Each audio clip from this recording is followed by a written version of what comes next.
రాష్ట్ర సేన మనందరం కూడా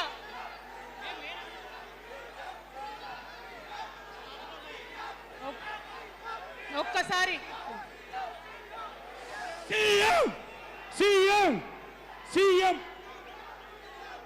జై తెలంగాణ కూర్చోవాలి. ఒకసారి అందరు సైలెంట్ ఉండాలి. అందరికీ నమస్కారం. మళ్ళీ ఒకసారి తెలంగాణ ప్రజలకు, తెలంగాణ మేధావులకు, తెలంగాణ బుద్ధిజీవులకు, తెలంగాణ ప్రగతిని కోరుకునేటటువంటి ప్రతి ఒక్కరికి, తెలంగాణలో ఉన్నటువంటి ప్రభావశీల వర్గాలందరికీ హృదయపూర్వకంగా చేతులెత్తి నమస్కారం తెలియజేస్తూ ఉన్నాను. ఇవాళ తెలంగాణ రాష్ట్రంలో ఒక చరిత్ర, నా జీవితంలో కూడా ఒక మర్చిపోలేని రోజు అవుతుంది ఈరోజు. తెలంగాణ రాష్ట్ర భవిష్యత్తును తెలంగాణ రాష్ట్రం స్వయంగా రాసుకోవడానికి మరి మనందరినీ కూడా ఆ దైవము, ఆ కాలము మనందరినీ భాగస్వామ్యం చేసిందని చెప్పి నేను మనస్ఫూర్తిగా నమ్ముతూ ఉన్నాను. మీ అందరికీ తెలుసు, నేను అమ్మవారి భక్తురాల్ని. ఇక్కడ స్టేజ్ మీద ఎవరు ఉండకండి, దయచేసి అందరు వెళ్ళండి, ఖాళీ అయ్యండి, మొత్తం అందరు వెళ్ళి కూర్చోండి దయచేసి. ఈ బౌన్సర్లు ఏందా వాళ్ళని తీసి వెళ్ళిపోమని.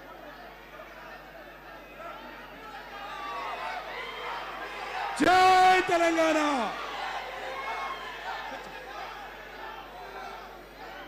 ఇవాళ ఈ సభా ప్రాంగణంలో ఉన్నటువంటి తెలంగాణ ఉద్యమకారులకు, తెలంగాణ అమరవీరుల కుటుంబాలకు, తెలంగాణ ఉద్యమంలో సర్వం కోల్పోయి అనేక రకాల కష్టాలు పడి రాష్ట్రం వస్తే చాలు అనుకొని పిడికిలు బిగించి కొట్లాడినటువంటి ప్రతి ఒక్కరికి, అదేవిధంగా సింగరేణి నుండి పెద్ద ఎత్తున తరలి వచ్చినటువంటి బొగ్గుగని కార్మికులకు, నాకు సింగరేణి చాలా ఇష్టం, కానీ మీకంటే మా ఆడబిడ్డలంటే నాకు ఇంకా ఇష్టం. ఈ సభలో ఉన్నటువంటి మా ఆడబిడ్డలకు ప్రత్యేకంగా నమస్కారం తెలియజేస్తున్నా. అదేవిధంగా అనేక మంది మా జెన్జీ వారియర్స్ వచ్చిండ్రు, మా యూత్ వచ్చిండ్రు, అందరికీ కూడా పేరు పేరున నమస్కారం.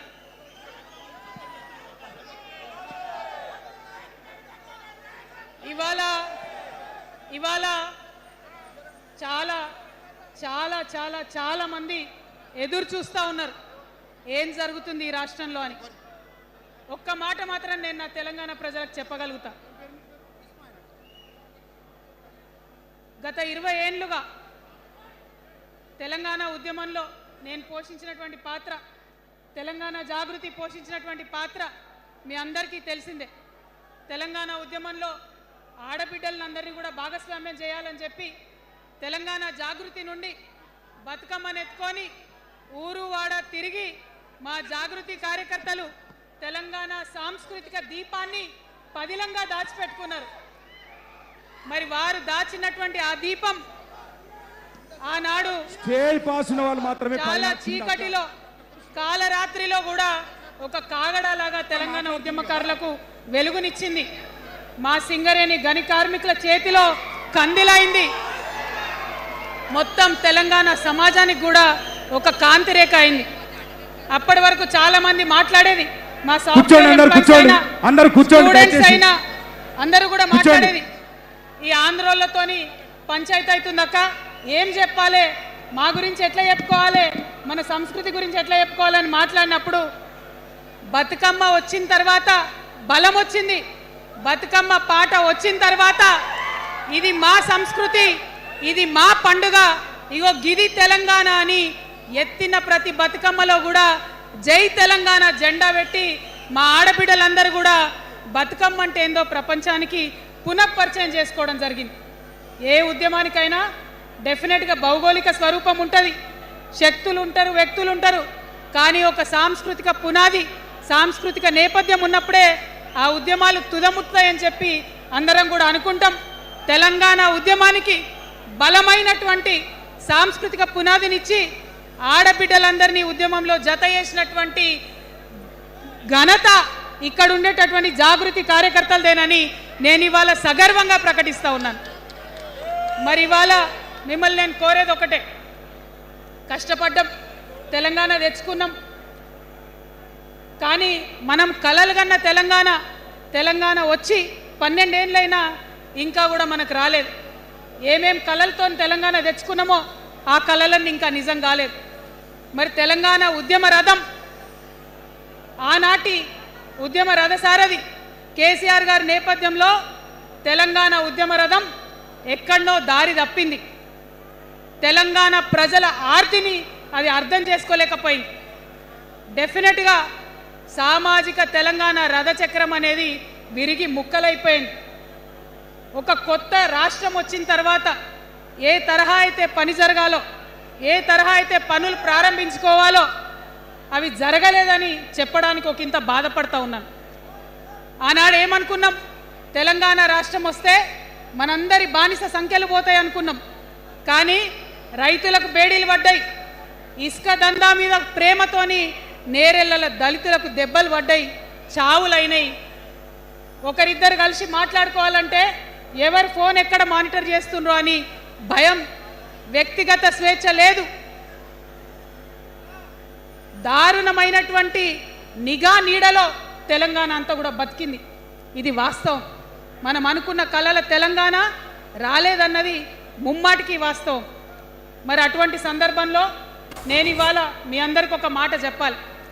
ఆనాడు పరిపాలించిన కుటుంబంలో నేను కూడా ఒక భాగం. ఆనాడు పరిపాలించిన కుటుంబంలో ఒక భాగమైనందుకు కొన్ని విషయాలకు నేను సిగ్గుపడతా ఉన్నాను. తెలంగాణ ప్రజల్ని క్షమించమని కూడా కోరుతా ఉన్నాను. కానీ తెలంగాణ సాధించినందుకు మాత్రం చాలా గర్వపడుతున్నాను. నా జన్మ ధన్యమైందని చెప్పి భావిస్తూ ఉన్నాను. మరి అనేకమైనటువంటి తప్పులు జరిగినాయి, అనేకమైనటువంటి నేరాలు జరిగినాయి. అనుకున్నటువంటి తెలంగాణ సాధించుకోలేదు. మరి ఆ తప్పులో ఎక్కడో ఒక దగ్గర నాకు భాగం ఉందని చెప్తున్నప్పుడు మరి కేవలం క్షమాపణ చెప్తే సరిపోతుందా? ఏ తెలంగాణ అయితే కావాలనుకున్నామో, ఏ సామాజిక న్యాయ తెలంగాణ అయితే రావాలని అనుకుంటున్నామో దానికోసం నడుం బిగించి కష్టపడి పని చేయాల్సిన అవసరం కూడా ఉంది. మరి ఇవాళ పని చేయడం కోసమే తెలంగాణ రాష్ట్ర సేన ఇవాళ తెలంగాణ ప్రజల ముందుకు వచ్చింది. రేపటి నుంచి మీరు చూస్తారు మా పని ఎట్లుంటుందో, మా పనితీరు ఎట్లుంటుందో. ఎందుకంటే ఏ పోరాటం చేయాలన్నా, ఏ ప్రజలకు మంచి చేయాలన్నా కేవలం కొట్లాడితే సరిపోదు, దానికి రాజకీయ అధికారం కూడా ఉండాలి. రాజకీయ అధికారం తోడైనప్పుడే ప్రజలకు చేయాలనుకున్న మంచి చేయగలుగుతాం. అందుకే ఇవాళ పార్టీ పెట్టేది. అదర్వైజ్ గత 11 నెలల నుంచి తెలంగాణ జాగృతి చేస్తున్న పోరాటాలు మీరు చూస్తున్నారు. ఎన్ని పోరాటాలు తీసుకున్నాం, ఎన్ని రకాలుగా సక్సెస్ సాధించడం మీరు చూసిండ్రు. కానీ ఉట్టి పోరాటాలు సరిపోవు, ఖచ్చితంగా రాజకీయ అధికారం ఉండాలి. దానికోసమే ఇవాళ తెలంగాణ రాష్ట్ర సేన మీ ముందుకు వచ్చిందని చెప్పి నేను సగర్వంగా ప్రకటిస్తూ ఉన్నాను. మరి ఈ పొలిటికల్ పార్టీ ఏదైతే తెలంగాణ ప్రజల కోసం వచ్చిందో అది టెక్నికల్గా అధికారం తెచ్చుకోవడానికి, ఎన్నికల్లో పాల్గొనడానికి డెఫినెట్గా బాగుంటుంది. కానీ దానికి ఒక ఆత్మ ఉండాలి, దానికి ఒక నేపథ్యం ఉండాలి. ఇవాళ బీఆర్ఎస్తో అదే కదా ప్రాబ్లం. టెక్నికల్గా బాగున్నారు, ఎలక్షన్ పోతున్నారు, సీట్లు గెలుస్తున్నారు, కానీ తెలంగాణ ఆత్మను కోల్పోయింది. కాబట్టే ఇవాళ తెలంగాణ రాష్ట్ర సేన వచ్చింది. నేను తెలంగాణ ప్రజలందరికీ చేతులు జోడించి నమస్కరించి ఒక మాట చెప్తున్నా, హార్ట్ఫుల్గా చెప్తున్నా, నా హృదయాంతరాల నుంచి ఒక మాట చెప్తా ఉన్నా. నేను తెలంగాణలో ఉన్న 3.5 కోట్ల మంది తెలంగాణ బిడ్డలందరికీ ఒక అమ్మగా పరిణితి చెందాలనుకుంటున్నా.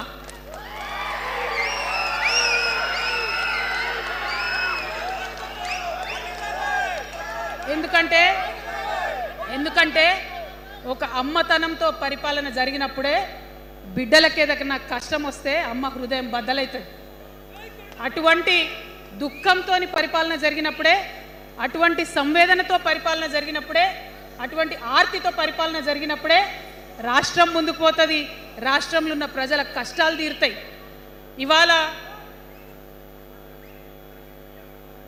ఎన్నిసార్లు ఎన్ని రకాలుగా ఆలోచన చేసినా మన తెలంగాణ రాష్ట్రంలో అనేక రోజుల నుంచి, అనేక సంవత్సరాల నుంచి ఒక భూస్వామ్య వ్యవస్థ నడిచింది మనకు